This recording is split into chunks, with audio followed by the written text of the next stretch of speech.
Hey guys, Incognito here with another video for you all. This video is potentially going to be part of an ongoing series of videos in which I quickly review some games I've played in the past few years, new and old. So to start off, I'll be reviewing the recently released game, Persona 5 Royal. As you can probably tell, I'm quite the fan of the Persona series, but that doesn't mean I'm going to rate this game with undoubting praise. I might. But as this is the second release of Persona 5, with the original releasing in 2016 in Japan and 2017 internationally, Persona 5 Royal released in Japan 2019 and internationally in March 2020.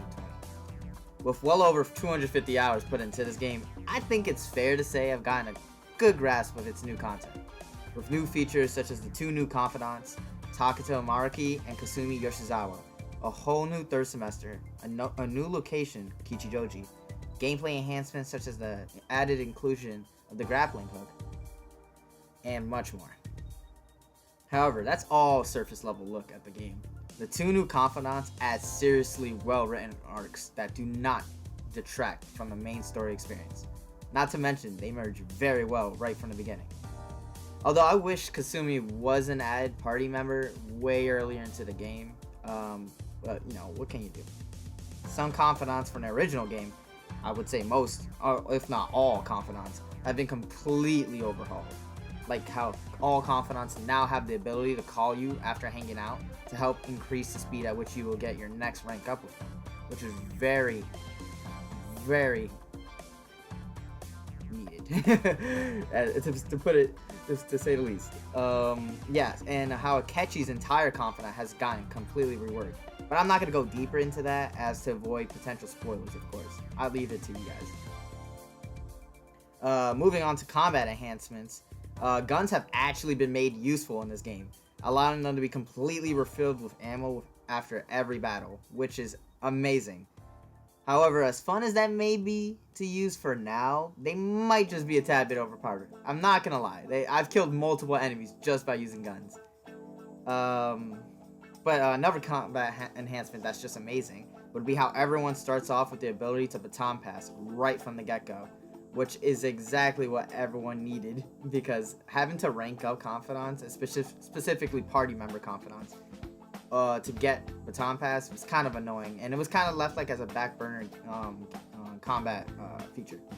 Not to mention for the fact that you have the ability to rank up these baton passes through a new location in Kichijoji, which is like a place where you can. It's a new location, obviously, and there's a place within Kichijoji that allows you to play darts, which then levels up everyone's combat pass rank individually up to max rank 3, I believe. The next point I want to get to may just be the best addition to this game, like, at least in my opinion, is the fact that Mementos has been completely overhauled to have different songs after a certain set of floors, and how every set of floors also has a new aesthetic attached to it, really taking out the honestly annoying, tiresome trudge of Mementos back in the original Persona 5, and we all know how that felt.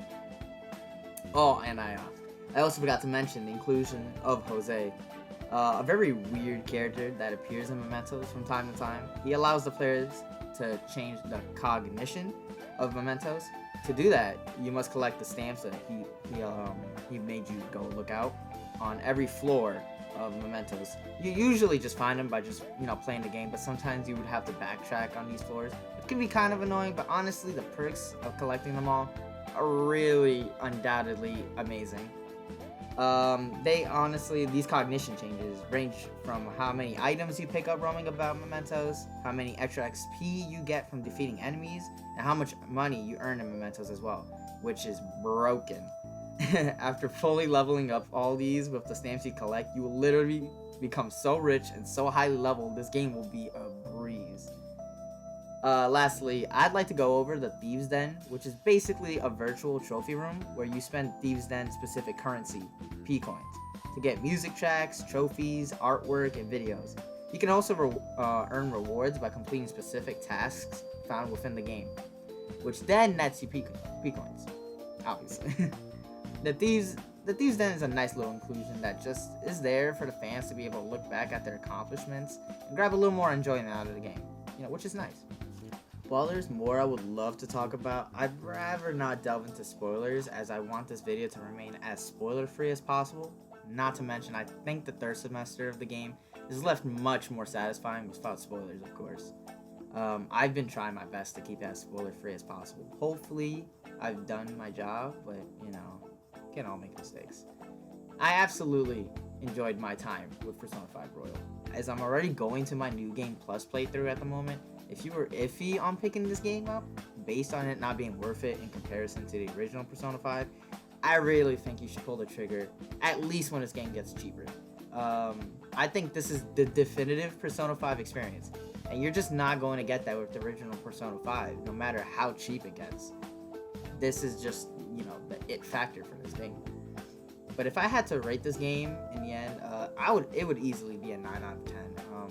It's not entirely perfect, of course, but I've spent so much time immersing myself into the world and its characters. That's really hard to deny the game of the impact it left on me, especially during these difficult times. So yeah, I want to thank you guys for watching, and I'll see you in the next one. Alright, bye guys.